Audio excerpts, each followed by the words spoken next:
Guys, welcome to my YouTube channel. ఈరోజు నేను types of operating system అంటే ఏంటి, అసలు ఆపరేటింగ్ సిస్టమ్ అంటే ఏంటి అనేది మొత్తం ఎక్స్ప్లెయిన్ చేస్తాను. నేను ఆల్సో ఇంగ్లీష్లో కూడా టైప్స్ ఆఫ్ ఆపరేటింగ్ సిస్టమ్ అనేది ఒక ప్లేలిస్ట్లో పెట్టాను. If you are more comfortable with English, you can go and check it out that as well. So అసలు ఆపరేటింగ్ సిస్టమ్ అంటే ఏంటి? ఆపరేటింగ్ సిస్టమ్ అనేది ఒక ఇంటర్ఫేస్ అనమాట. అది సాఫ్ట్‌వేర్‌ని, హార్డ్‌వేర్‌ని ఒక బ్రిడ్జ్‌లా దాన్ని కలుపుతా మేనేజ్ చేస్తది. రెండాటిలిని కనెక్షన్ చేసి అసలు ప్రోగ్రామ్స్ ఏంటని చెప్పేసి పెర్ఫార్మ్ అవి చేస్తది చాలా స్మూత్‌గా. ఈ ఆపరేటింగ్ సిస్టమే మనకి డిఫరెంట్ టైప్స్ లాగా ఉన్నాయి.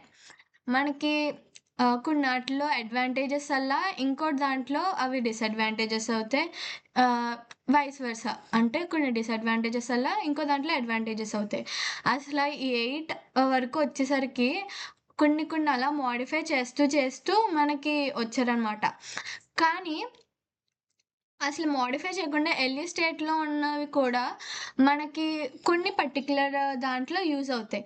సో, అందుకే ఈ అన్ని ఆటిలిని ఇలాగ మనకి క్లాసిఫై చేశారు. ఈ అన్నాటిలిని కూడా ఇలాగే ఉంచారనమాట. అసల టైప్స్ ఆఫ్ ఆపరేటింగ్ సిస్టమ్ అనేది 8 టైప్స్‌లా డివైడ్ అయింది. అందులో ఫస్ట్‌ది బ్యాచ్ ఆపరేటింగ్ సిస్టమ్. ఈ బ్యాచ్ ఆపరేటింగ్ సిస్టమ్ అనేది ఏంటంటే ఫస్ట్ టైప్. ఫస్ట్ టైప్ ఏంటంటే ఇది కంప్యూటర్‌తో డైరెక్ట్‌గా మాట్లాడేస్తది. అండ్ అలాగే యూజర్స్‌ని ఇంటరాక్ట్ అవ్వనివ్వదు. అన్ని టాస్క్స్‌ని ఒకదాని తర్వాత ఇంకో దానితో మన ఓఎస్‌తో మాట్లాడిస్తది. అండ్ అలాగే ఒక ఆహ్, ఇది ఎలా వర్క్ అవుతదంటే పెద్దగా లార్జ్ ఆహ్, జాబ్స్ సిమిలర్ జాబ్స్ ఉంటాయి గదా! వాటిల్ని సేమ్ టైప్‌లో ఉన్న సిమిలర్ లార్జ్ టైప్ ఆఫ్ జాబ్స్‌ని ఎఫిషియెంట్‌గా పెర్ఫార్మ్ చేస్తది. అండ్ అలాగే దీంట్లో అడ్వాంటేజెస్ ఉంటాయి, డిసడ్వాంటేజెస్ ఉంటాయి. ఇందులో ఏంటిదో ఒక ఐడిల్ టైమ్ అనేది ఉంటది. ఈ ఐడిల్ టైమ్ ఏంటంటే మన సీపీయూ ఉంటది కదా! ఆ సీపీయూకి మనకి not only memory but also IO devices అనేవి కూడా కనెక్ట్ అయ్యి ఉంటాయి. ఈ మినిమల్ టైమ్ ఏంటంటే మనం తక్కువ టైంలోనే ఒక జాబ్‌ని చేస్తది. దాని తర్వాత ఇంకోటొస్తది. దాని తర్వాత ఇంకోటొస్తది. సో, ఇక్కడేంటి కంటిన్యూయస్ సీక్వెన్స్ అనేది జరుగుతుంది. అండ్ అలాగే ఇది హ్యూమన్ ఇంటరాక్షన్స్‌ని అంత పర్మిట్ చేయదు. Handling repetitive tasks. ఇక్కడ రిపీటివ్ టాస్క్స్‌ని ఇది ఐడిల్‌గా మనకి మినిమల్ ఎఫర్ట్‌తో చేసేస్తది. అండ్ ఇంప్రూవ్డ్ త్రూపుట్ అంటే బ్యాచ్ సిస్టమ్స్ అనేయి ఉంటాయి గదా! మనకి బ్యాచ్ సిస్టమ్ అంటేనే ఇది. అది ఒక high volume of jobs at once ఎన్నటిల్ని ఒక హ్యాండిల్ చేయగలదు. నెక్స్ట్ డిసడ్వాంటేజెస్‌కొచ్చేసరికి ఇది ఇన్‌ఎఫిషియంట్ సీపీయూ యుటిలైజేషన్. ఎందుకు ఇన్‌ఎఫిషియంట్? ఇప్పుడు ఇది ఒక జాబ్ అయిన తర్వాత ఇంకో జాబ్‌ని మనకి పర్మిట్ చేస్తది. సో, సపోజ్ ఇమాజిన్ నాకు ఫస్ట్ జాబ్ అనేది చాలా లార్జ్ జాబ్. దానికి large time required. And the next job which is adjacent or next to it అది మనకి ఆహ్, తక్కువ టైంలోనే అయిపోతదనమాట. ఇప్పుడు ఆ తక్కువ టైం ఉన్నది ఈ లార్జ్ జాబ్ ఎగ్జిక్యూట్ అయ్యే వరకు వెయిట్ చేయాలి. అండ్ ఆల్సో ఇదొక సినారియో అయితే, ఇంకో సినారియో ఏంటంటే మన సీపీయూ అనేది ఐఓ డివైసెస్‌తో కూడా మాట్లాడుతది. అంటే ఇప్పుడు నేనొక ప్రాసెస్ చేస్తున్నాను. ఆ ప్రాసెస్‌లో నాకు యూజర్ నుండి ఇన్‌పుట్ కూడా కావాలి. సో, అప్పుడు నా ఐఓ డివైస్ ఇప్పుడు నీకు ఒక రియల్ ఫ్యాక్ట్ చెప్తాను. మీకు అదేంటంటే మన సీపీయూ అనేది చాలా అంటే వితిన్ నానో అండ్ మిల్లీ సెకండ్స్‌లోనే మనకి ఒక టాస్క్ అనేది ఫినిష్ చేసేయగలిగే కెపాసిటీ ఉంటది దానికి. అండ్ ఐఓ డివైసెస్‌కొచ్చేసరికి అయి చాలా స్లో. అండ్ ఈ రెండాటిల మధ్య కోఆర్డినేషన్ కావాలంటే సీపీయూ వెయిట్ చేయాలి. ఆ ఐఓ డివైసెస్ నుండి రెస్పాన్స్ రావడం కోసం. సో, ఇప్పుడు అదేం చేస్తది? వెయిట్ చేస్తా ఉంటది కదా! సో, ఈ టైంలో మనం ఇంకో టాస్క్ కూడా చేయొచ్చు. అది ఫర్దర్ టైప్స్‌లో వస్తది. కానీ ఇక్కడ అది లేదు కాబట్టి అది inefficient. Like and also increased response time.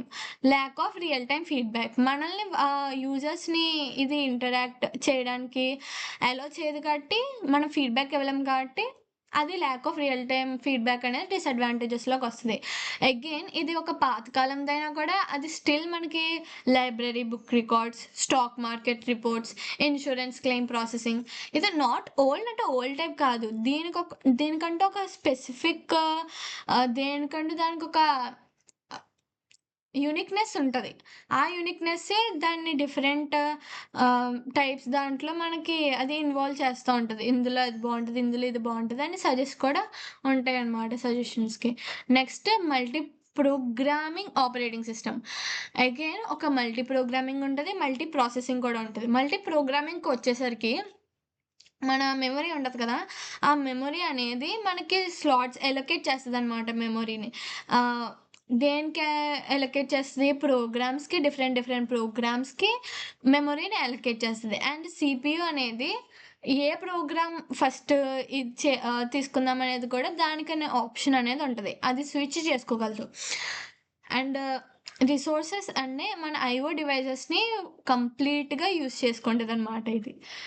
అడ్వాంటేజెస్‌కొచ్చేసరికి CPU అనేది యుటిలైజ్ చేసుకుంటది ఐఓ డివైసెస్‌ని. ఇంప్రూవ్ త్రోపుట్ అంటే ఏంటి? కాన్కరెంట్‌గా మనకి ఫస్ట్ దీన్ని ఎక్స్‌ప్లెయిన్ చేస్తాను మీకు. జాబ్ 1, జాబ్ 2, జాబ్ 3 ఉన్నాయి. ఇవన్నీ కూడా మన మెమరీలో ఒక పార్టిషన్స్‌గా డివైడ్ అయ్యాయి. ఈ మెమరీ అనేది మనకి దేనికెళ్తది? సీపీయూకెళ్తది. సో, సీపీయూ అనేది దాన్ని కాన్కరెంట్‌గా అన్ని టాస్క్‌ని చేసేస్తది. Next efficient resource use. Efficient resource use అంటే సీపీయూ అనేది మన రిసోర్సెస్ ఉంటాయి చూడు ఐఓ డివైసెస్, మెమరీ అన్నట్లు ఎఫిషియంట్‌గా యూజ్ చేస్తది. అంతే. Next disadvantages. డిసడ్వాంటేజెస్‌కొచ్చేసరికి ఒక కాంప్లెక్స్ డిజైన్ అనేది మనం దీనికి పెట్టాలనమాట. లైక్ అల్గోరిథమ్స్ అయి రాయాలి. చాలా ఉంటాయి ఇంకా. Security issues. దీనికి సెక్యూరిటీ, అన్‌ఆథరైజ్డ్ యాక్సెస్ అయన్నీ కూడా చాలా ఉంటాయి. సో, ఇయన్నీ డిసడ్వాంటేజెస్. High memory requirements. ఇక్కడ మెమరీ పార్టిషన్ చేసుకోవాలి. ఇలాంటివి ఉన్నాయి కాబట్టి అది డిసడ్వాంటేజెస్‌లోకొస్తది. ఇది ఎక్కడ యూజ్ అవుతదంటే banking systems, railway servers and billing మెషిన్స్‌లో యూజ్ అవుతుంది. Multi tasking. ఇప్పుడు multi tasking or time sharing operating system. ఇక్కడేంటి అంటే ఒక ఐడియల్ టైమ్ అనేది ఉంటది. Browser, Excel and VLC. Let's take these as a different tasks for now. ఇప్పుడు ఇవి మనకి డిఫరెంట్ టాస్క్స్. ఇప్పుడు బ్రౌజర్ ఉంది, ఎక్సెల్ ఉంది, వీఎల్సీ ఉంది. అస్యూమ్ ఎక్సెల్‌కి ఎక్కువ టైం పడతది. అండ్ బ్రౌజర్‌కి తక్కువ పడతది. ఆర్ వీఎల్సీకి కూడా మాక్సిమం ఎక్సెల్ అంత టైమే పడతది. బట్ మనము అన్నట్లకి ఒక ఫెయిర్ టైమింగ్ ఇవ్వాలి. చూడు ఇప్పుడు బ్యాచ్ ఓఎస్‌లో మనం ఏం చేసాము? ఒక మిస్టేక్ ఏంటంటే మిస్టేక్ అదొక డిసడ్వాంటేజెస్ అంతే. అదొక ఐడియల్ టైమ్. అక్కడ స్మాల్‌ది ఎలా వెయిట్ చేస్తుంది. ఇక్కడ అలా కాకుండా ఒక ఐడియల్ టైమ్ అనేది ఇస్తాం. సో, అన్నట్లకి ఒక స్పెసిఫిక్ టైమ్ అంటే ఇస్తే అన్నట్లకి same amount of time operating సిస్టమ్‌తో కమ్యూనికేషన్ చేయడానికి ఉంటది. సో, రిగార్డింగ్ దట్ మనకి ఏదైతే ఫాస్ట్‌గా అయిపోతదో అది ఫస్ట్ మన సీపీయూ తీసుకొని అది ఫాస్ట్‌గా అవ్వగొట్టేస్తది. సో, మనకి సీపీయూ ఫాస్ట్‌గా అయిపోతది. మల్టీ టాస్కింగ్ జరుగుతది. అండ్ అలాగే టైం కూడా సేవ్ అవుతది. అడ్వాంటేజెస్‌కొచ్చేసరికి సీపీయూ ఈక్వల్‌గా యాక్సెస్ చేయగలదు. సాఫ్ట్‌వేర్ మనము డూప్లికేషన్ చేయడం రెడ్యూస్ చేయగలదు. అండ్ మన ఐడియల్ టైమ్ అనేది వచ్చేసరికి అది తగ్గిపోతది. ఎందుకంటే మనకి టైం అనేది తగ్గుతుంది అని లాస్ట్‌లో చెప్పుకున్నాం కదా! ఎందుకంటే ఇవి 3 అవుతాయి. అట్ ద సేమ్ టైమ్ ఫాస్ట్‌గా అయిపోవడం వల్ల మనకు టైం తక్కువైపోతది. నెక్స్ట్ డిసడ్వాంటేజెస్‌కొచ్చేసరికి లోయర్ రిలయబిలిటీ. ఈ సిస్టమ్స్ అనేయి సిస్టమ్ ఫెయిల్యూర్స్ అనేయి అన్ని యూజర్స్‌ని ఎఫెక్ట్ చేస్తది. నెక్స్ట్ సెక్యూరిటీ కన్సర్న్స్‌కొచ్చేసరికి మల్టిపుల్ యూజర్స్ దీన్ని యాక్సెస్ చేయడం వల్ల అన్‌ఆథరైజ్డ్ ఇలాంటివన్నీ ఉంటాయి కాబట్టి మనకు సెక్యూరిటీ కన్సర్న్స్ వస్తాయి. అండ్ కమ్యూనికేషన్ ఇష్యూస్ ఏంటంటే మన డేటా షేరింగ్ ఉండదు కదా! Between users and can cause conflicts అనమాట. అండ్ నెక్స్ట్ ఇది మన ఐబీఎం టీఎస్ఓ అంటే టైమ్ షేరింగ్ ఆప్షన్. ఇందులో ఇంకా విండోస్ టెర్మినల్ సర్వీసెస్‌లో యూజ్ చేస్తాం. Next multi processing system. ఇందాక నేను అన్నాను కదా! మల్టీ ప్రోగ్రామింగే కాకుండా ప్రాసెసింగ్ కూడా ఉంటదని అది ఇదే అనమాట. ఇందులో ఏంటంటే మనకి డిఫరెంట్ అంటే మనం ముందు వరకు ఏం చేసుకుంటున్నాము, ఏం నేర్చుకున్నాం, ఒక్క సీపీయూలోనే మల్టిపుల్ టాస్కింగ్ గాని, మల్టిపుల్ ప్రోగ్రామ్స్ గాని ఎలా పెర్ఫార్మ్ చేయాలనేది చూసాం గానీ, ఇప్పుడు మల్టిపుల్ సీపీయూస్ అనేయి ఒక్క మెమరీతో కనెక్ట్ అయితే ఎలాంటి ఆపరేషన్స్ అనేవి చేస్తాయనేది ఇప్పుడు చూస్తామనమాట. అదే మన మల్టీ ప్రాసెసింగ్. మనకి ఆల్రెడీ వి నో లైక్ సీపీయూలో రిజిస్టర్ అనేది ఉంటది. క్యాచ్ మెమరీ అనేది between CPU and main memory ఉంటది. అండ్ ఇవి చాలా ఫాస్ట్‌గా చేసేయగలవు. సో, అలాంటి అన్నీ అంత ఫాస్ట్‌గా ఉన్నాయి. మనం అన్నీ కలిపితే ఎంత ఫాస్ట్‌గా ఒక టాస్క్ అనేది కంప్లీట్ అవుతది. ఎన్ని మల్టీ ప్రాసెసింగ్ అనేవి జరుగుతాయి. ఇయన్నీ ఇందులో బెనిఫిట్స్ అనమాట. అడ్వాంటేజెస్ ఏంటి? Fast processing, high reliability, supports heavy tasks. As 3 different high processor are included, మనకి చాలా ఫాస్ట్‌గా అయిపోతదనమాట. హెవీ టాస్క్స్ కూడా. అండ్ ఇవి మనకు ఒక్కదాన్ని కొనడానికే కాస్ట్ ఎక్కువైపోతది. అలాంటి 3 కాబట్టి దీనికి కాస్ట్ ఎక్కువుంటది. 3 వాటిల్ని సాఫ్ట్‌వేర్‌లో కోడ్ చేయడానికి, దాన్ని ఎలా డెవలప్ చేసి డిజైన్ చేయడానికి మనకి కాంప్లెక్స్ అయిపోతది. అండ్ ఇది ఆల్వేస్ ఎఫిషియంట్ కాదు. వాట్ ఇఫ్ ఇక్కడ ఒకటి డ్యామేజ్ అయితే 2 దాని వర్క్ చేసేయగలవు. కానీ ఒకేసారి పని పడిపోతే ఒకేసారి అన్నీ డ్యామేజ్ అయిపోయే ఛాన్సెస్ కూడా ఉంటాయి. అండ్ ఇది మన famous Unix, Linux and Mac ఓఎస్‌లో యూజ్ అవుతుంది.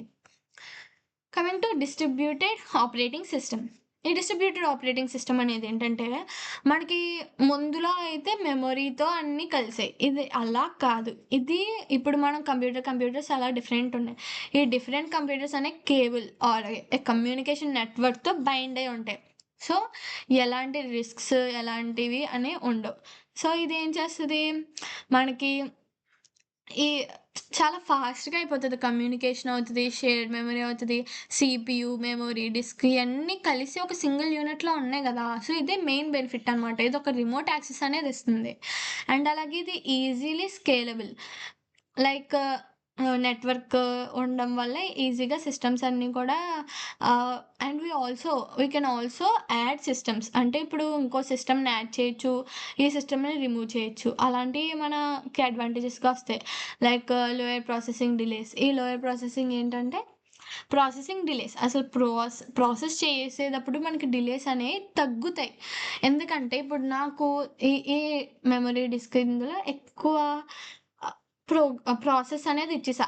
ఈ 4 ఉన్నాయి కదా! ఇది సేమ్ ఇవి మామూలుగానే వర్క్ అవుతున్నాయి. సో, ఇది దీంతో కమ్యూనికేట్ అయ్యి మిగతా ఆటిలికి వర్క్ అనేది అసైన్ చేయగలదు. Coming to disadvantages. నెట్వర్క్ మీద డిపెండ్ అవుతున్నాయి కదా ఇవన్నీ. ఒకవేళ నెట్వర్కే లేకపోతే అసల ఎలా వర్క్ చేసేస్తాయి? సో, అది నెట్వర్క్ మీద డిపెండ్ అవుతుంది. Lack of standardisation. స్టాండర్డైజేషన్ ఏంటంటే, ఒక లాంగ్వేజ్ గాని, ఒక మోడల్ అనేది స్పెసిఫిక్‌గా లేదు. అండ్ అలాగే హై కాస్ట్ అండ్ కాంప్లెక్సిటీ. ఇంత పెద్ద సిస్టమ్‌ని డిజైన్ చేయాలంటే అది కాంప్లెక్స్ ఉంటది. అండ్ కాస్ట్ కూడా ఎక్కువవుతది. దీనివల్ల ఆహ్, యాహ్, యాక్చువల్‌గా ఇష్యూస్ ఏంటంటే సింపుల్‌గా చెప్పేస్తాను. దీనివల్ల ఇష్యూస్ ఏం కాదు. లైక్ ఒక్కటి పోయినా ఇంకోవి డ్యామేజ్ అయ్యే ఛాన్సెస్ ఉన్నాయి. ఒకదాని వల్ల అన్ని ప్రాసెసర్స్‌కి ఎక్కువ అన్ని సో సారీ అన్ని సీపీయూ అండ్ మెమరీ ఆటిలకి ఎక్కువ ప్రాసెసెస్ ఉంటాయి. సో, దానివల్ల డిలే అవుతది.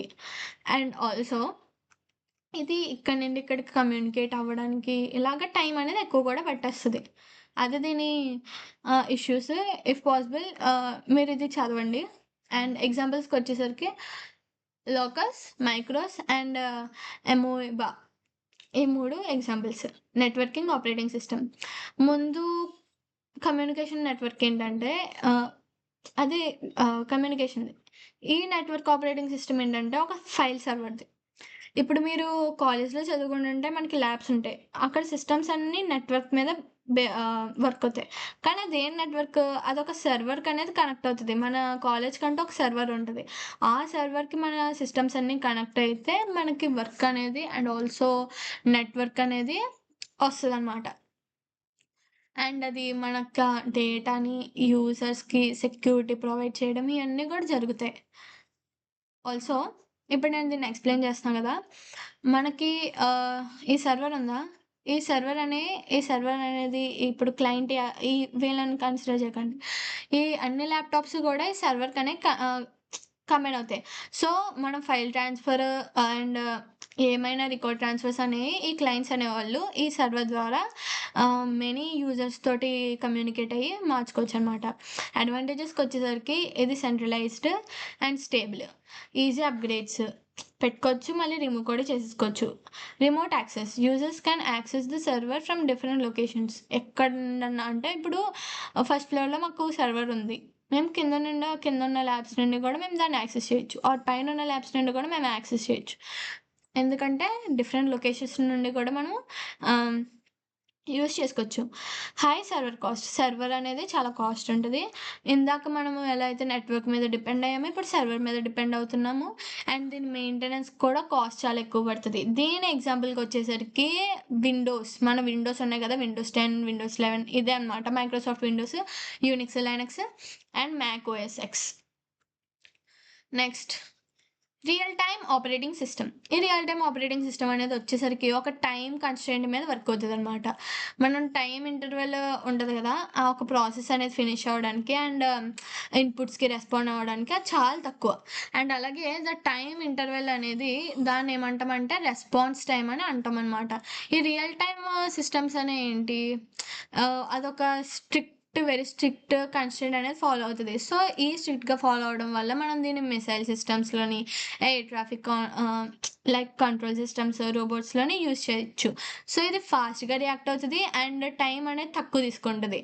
టైప్స్ ఏంటంటే ఇందులో హార్డ్ అండ్ సాఫ్ట్ ఉంటాయి. హార్డ్ అనేది ఏం చేస్తదంటే దానికొక స్ట్రిక్ట్ కన్‌స్ట్రెయింట్ ఉంటదనమాట. డిలేస్‌ని అస్సలు యాక్సెప్ట్ చేయదు. అండ్ అలాగే ఇది ఎయిర్ బ్యాగ్స్, ఆటోమేటిక్ పారాషూట్స్‌లో ఉపయోగిస్తారు దీన్ని. సో, ఇఫ్ యూ సీ మనం కార్‌లో మనకి ఎయిర్ బ్యాగ్స్ అనేవి ఉంటూ ఉంటాయి. సో, అక్కడ మనం ఒక యాక్సిడెంట్ అవ్వగానే మనకక్కడ ఎయిర్ బ్యాగ్స్ రావాలి. అక్కడ కూడా నేను డిలే చేస్తానంటే కుదరదు కదా! సో, దట్స్ వై అక్కడ ఎయిర్ బ్యాగ్స్‌లో మనకి హార్డ్ రియల్ టైమ్ ఓఎస్‌ని మనం తీసుకున్నాం. These systems avoids virtual memory to ensure immediate response. Immediate response అంటూ ఉండదు దీనికి. అంటే వర్చువల్ మెమరీతో ఇమ్మీడియేట్ రెస్పాన్స్ అనేది ఉండదు. While coming to the soft real time ఇది ఇమ్మీడియేట్ రెస్పాన్స్ ఇస్తది అండ్ ఆ రెస్పాన్స్ కూడా ఒక ప్రెడిక్టబుల్. అండ్ ఇదేంటి మైనర్ డిలేస్‌ని కూడా యాక్సెప్ట్ చేయగలదు. And they are commonly used in multimedia applications, gaming, video streaming and other interactive tasks. So, let me explain you this. ఇందులో ఏంటంటే మనం కస్టమ్ హార్డ్‌వేర్ ఉంది కదా! అది బీఎస్‌పీ అంటే బోర్డ్ సపోర్ట్ ప్యాకేజ్‌తో మాట్లాడి ఆ తర్వాత కెర్నల్‌తో మాట్లాడుతది. ఇక్కడ కెర్నల్ అంటే ఏంటి? కెర్నల్ అంటే ఒక ఆహ్, ఇంటర్‌ఫేస్ అనమాట. Interface between software and hardware. Software and hardware కాదు. Application and hardware. So, kernel అనేది ఒక ఆహ్, మంచిగుంటది. ఈ కెర్నల్‌లో కూడా చాలా టైప్స్ ఉంటాయన్నమాట. Like monolith kernel, micro kernel, hybrid kernel, exo kernel and nano kernel. And ఈ కెర్నల్ అనేది అప్లికేషన్‌తో కూడా మాట్లాడుతది. దీని అడ్వాంటేజెస్‌కొచ్చేసరికి maximum consumption, error free, memory allocation. Disadvantages ఏంటి? Limited tasks, complex algorithms, thread priority మీకు తెలిసే ఉంటది. లైక్ థ్రెడ్స్ ఉంటే దాన్ని ప్రయారిటీ వైస్ అది ఎగ్జిక్యూట్ అవుతదనమాట. మల్టీ టాస్కింగ్, మల్టీ థ్రెడింగ్ అని కూడా అంటారు. సో, 2 సేమే అనమాట. కొంచెం మైనర్ డిఫరెన్స్ అనేది ఉంటది. ఎగ్జాంపుల్‌కి వచ్చేసరికి ఇది scientific experiments, medical imaging systems, రోబోట్స్‌లో యూజ్ అవుతది. Coming to the eighth one which is mobile operating system. Mobile operating systems are designed specifically for mobile. ముందు వరకు మనం చూసుకున్నదంతా మన నెట్వర్క్స్, సర్వర్స్ అండ్ కంప్యూటర్స్ మీద బేస్ అయ్యి ఉంటది. కానీ ఈ మొబైల్ ఆపరేటింగ్ సిస్టమ్ అనేది స్పెసిఫికల్లీ ఫర్ మొబైల్స్ అనమాట. లైక్ ఆండ్రాయిడ్ అండ్ ఓఎస్ లాగా. ఇది మనకి మేనేజ్ చేస్తది. హార్డ్‌వేర్, సాఫ్ట్‌వేర్ మధ్యలో మంచి కనెక్షన్స్ ఇస్తది. రన్నింగ్ అప్లికేషన్స్ మంచిగా అయితది. ప్లాట్‌ఫార్మ్స్ ఇయన్నీ మంచిగా రన్ అవుతాయన్నమాట. ఇందులో ఏంటంటే advantages user friendly interface and అలాగే extensive app ecosystem, connectivity options. Extensive app అంటే మనకి నాకు ఒక థీమ్స్ అనేవి ఇంట్రొడ్యూస్ చేసుకుందాము. నాకు కొంచెం యాప్స్ ఆటిల్ని కస్టమైజ్ చేసుకుందాము. ఇయన్నాటిలకి అది అలవెన్స్ ఇస్తది యూజర్స్‌కి. అండ్ అలాగే మల్టీ కనెక్టివిటీ ఆప్షన్స్ అది మనం ఎక్కడికెళ్ళినా కూడా వర్క్ అయ్యేలాగా. అండ్ అలాగే డిసడ్వాంటేజెస్‌కొచ్చేసరికి బ్యాటరీ లైఫ్ కన్‌స్ట్రెయింట్ అనమాట. బ్యాటరీ లైఫ్ అనేది మనకొకటి ఏడుస్తది కదా! అది ఇక్కడ కన్‌స్ట్రెయింట్ కిందొచ్చింది. అదొక డిసడ్వాంటేజెస్ కన్‌స్ట్రెయింట్ అనమాట. అది మన మొబైల్ డివైసెస్ ఓఎస్‌కి ఒక challenging factor. Next security risks. Unauthorised malware and phishing attacks అనేవి ఉంటాయి. ఇయన్నీ ఒక సెక్యూరిటీ ఇష్యూస్‌కి ఆహ్, లింక్ అయి ఉంటాయన్నమాట. ఫ్రాగ్మెంటేషన్ ఏంటంటే మనం గ్రూప్ ఆఫ్ సెట్ ఆఫ్ థింగ్‌ని మనకి స్కాటర్ చేసేస్తది. ఇదొక డిసడ్వాంటేజ్ అనమాట ఆండ్రాయిడ్‌లో. Wide range of devices and customization can lead to fragmentation and making it difficult for developers to ensure capability across all devices. Okay. And దీని ఎగ్జాంపుల్స్‌కి వచ్చేసరికి ఆండ్రాయిడ్, ఐఓఎస్ అండ్ బ్లాక్‌బెర్రీ. అంతే టైప్స్ ఆఫ్ ఆపరేటింగ్ సిస్టమ్స్ అని ఇంత simple అండి.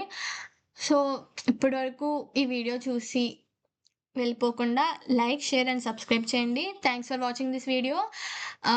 Next కంటెంట్‌తో మళ్ళీ ముందుకొస్తాను. Until then bye. Follow my channel.